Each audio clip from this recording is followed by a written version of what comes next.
ವಿಶೇಷತೆ. ಯಾಕಂದರೆ ನಾನು ಆಗಲೇ ಹೇಳಿದೆ, ಉಪೇಂದ್ರ ಓಮ್ ಮಾಡಬೇಕಾದ್ರೆ ಏನು ಮಾಡಬೇಕು, ಯಾಕೆಂದ್ರೆ ಮಾತಾಡ್ತಾರೆ ಪೇಪರ್ ಪ್ರೆಸ್ಲಿ. ನಾನು ಎಲ್ಲರೂ ಮಣಿರತ್ನವರು ಅವರು ಈ ಬೇರೆ ದೊಡ್ಡ ದೊಡ್ಡ ಡೈರೆಕ್ಟರ್ ಇದ್ದಾರೆ, ನಮ್ಮವರು ಇದ್ದಾರೆ, ಅದಕ್ಕಿಂತ ಚೆನ್ನಾಗಿ ಮಾಡ್ತಾರೆ. ಅವ್ನ ತಾಕತ್ತಿದೆ. ಅವಾಗ ಯಾಕೆ ಹಿಂಗೆ ಇಲ್ಲ, ನಾನು ಗೊತ್ತಿತ್ತು, ನೋಡಿ ಖಂಡಿತ ನೋಡಿ ಪಿಕ್ಚರ್ ಏನೋ ಓಮ್ ಮಾಡುತ್ತೆ ಅಂತ ನಂಗೆ ಗೊತ್ತಿತ್ತು. ಅವರು ವರ್ಕ್ ಮಾಡಿಸ್ತಾ ಇರ್ತೀವಿ. ಯಾಕಂದರೆ ಓಮ್ ಅಂತ ಓಮ್ಗಿಂತ ಬಂದು ರಿಷ್ ಅಂತ ಒಂದು ವಿಷಯ ಅದು ಸಾಧಾರಣ ಅವ್ರು ಮಾಡಿದ ತರ್ಲೇನ ಮಗ ಇರ್ಬೋದು ಯಾವ್ದು, ಬಿಕಾಸ್ ಓಮ್ ದೊಡ್ಡದಾಯಿತು ಅನ್ನೋದಕ್ಕೆ ನಾವು ಮಾತಾಡ್ತೀನಿ ಅಷ್ಟೇ. ಬಟ್ ತರ್ಲೆ ನನ್ನ ಮಗನು ತುಂಬ ಚೆನ್ನಾಗಿತ್ತು. ನಾನು ಅದೊಂದು 20 ಸತಿ ನೋಡಿದ್ದೆ. ಇಷ್ಟನ್ನು ಮಾಡ್ಬೋದು. ನಾನು ಅದಕ್ಕೆ ರಿವ್ಯೂಗೂ ಬಂದಿದ್ದೆ. ನಾನು ತುಂಬ ಚೆನ್ನಾಗಿ ಆಗ್ತಾ ಇದ್ದೆ. ಆ ಟೈಟ್ಲೇ ತುಂಬ ಇಷ್ಟ ಆಯ್ತು. ಎಷ್ಟು ಚೆನ್ನಾಗಿ ಮಾಡಿದ್ರು ಅಂದರೆ ಒಂದು ಭಯನ ಅನ್ನೋ ಥರ ಒಂದು ಇದರಲ್ಲಿ ಎಷ್ಟು ಸೆನ್ಸಿಬಲ್ ಆಗಿ ಅವ್ರು ಟೈಟ್ಲ್ ಇಡೋದಾಗಲಿ ಎಲ್ಲಾದ್ರಲ್ಲೂ ಒಂದು ಅರ್ಥ ಇರುತ್ತೆ. ಆ್ಯಂಡ್ ಓಮ್ ಬಂದಾಗಂತೂ ಐ ಸ್ಟಾರ್ಟ್ ಲವಿಂಗ್ ಇಟ್.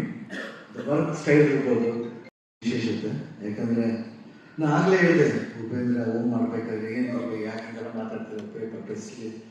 ನಾನು ಎಲ್ಲರೂ ಮಣಿರತ್ನವರು ಅವರು ಈ ಬೇರೆ ದೊಡ್ಡ ದೊಡ್ಡ ಡೈರೆಕ್ಟರ್ ಇದ್ದಾರೆ, ನಮ್ಮವರು ಇದ್ದಾರೆ, ಅದಕ್ಕಿಂತ ಚೆನ್ನಾಗಿ ಮಾಡ್ತಾರೆ. ಅವ್ನ ತಾಕತ್ತಿದೆ. ಅವಾಗ ಯಾಕೆ ಹಿಂಗೆ ಇಲ್ಲ, ನಾನು ಗೊತ್ತಿತ್ತು, ನೋಡಿ ಖಂಡಿತ ನೋಡಿ ಪಿಕ್ಚರ್ ಏನೋ ಓಮ್ ಮಾಡುತ್ತೆ ಅಂತ ನಂಗೆ ಗೊತ್ತಿತ್ತು. ಅವರು ವರ್ಕ್ ಮಾಡಿಸ್ತಾ ಇರ್ತೀವಿ. ಯಾಕಂದರೆ ಓಮ್ ಅಂತ ಓಮ್ಗಿಂತ ಬಂದು ರಿಷ್ ಅಂತ ಒಂದು ವಿಷಯ ಅದು ಸಾಧಾರಣ ಅವ್ರು ಮಾಡಿದ ತರ್ಲೇನ ಮಗ ಇರ್ಬೋದು ಯಾವ್ದು, ಬಿಕಾಸ್ ಓಮ್ ದೊಡ್ಡದಾಯಿತು ಅನ್ನೋದಕ್ಕೆ ನಾವು ಮಾತಾಡ್ತೀನಿ ಅಷ್ಟೇ. ಬಟ್ ತರ್ಲೆ ನನ್ನ ಮಗನು ತುಂಬ ಚೆನ್ನಾಗಿತ್ತು. ನಾನು ಅದೊಂದು 20 ಸತಿ ನೋಡಿದ್ದೆ. ಇಷ್ಟನ್ನು ಮಾಡ್ಬೋದು. ನಾನು ಅದಕ್ಕೆ ರಿವ್ಯೂಗೂ ಬಂದಿದ್ದೆ. ನಾನು ತುಂಬ ಚೆನ್ನಾಗಿ ಆಗ್ತಾ ಇದ್ದೆ. ಆ ಟೈಟ್ಲೇ ತುಂಬ ಇಷ್ಟ ಆಯ್ತು. ಎಷ್ಟು ಚೆನ್ನಾಗಿ ಮಾಡಿದ್ರು ಅಂದರೆ ಒಂದು ಭಯನ ಅನ್ನೋ ಥರ ಒಂದು ಇದರಲ್ಲಿ ಎಷ್ಟು ಸೆನ್ಸಿಬಲ್ ಆಗಿ ಅವ್ರು ಟೈಟ್ಲ್ ಇಡೋದಾಗಲಿ ಎಲ್ಲಾದ್ರಲ್ಲೂ ಒಂದು ಅರ್ಥ ಇರುತ್ತೆ. ಆ್ಯಂಡ್ ಓಮ್ ಬಂದಾಗಂತೂ I start loving it. The work style ಇರ್ಬೋದು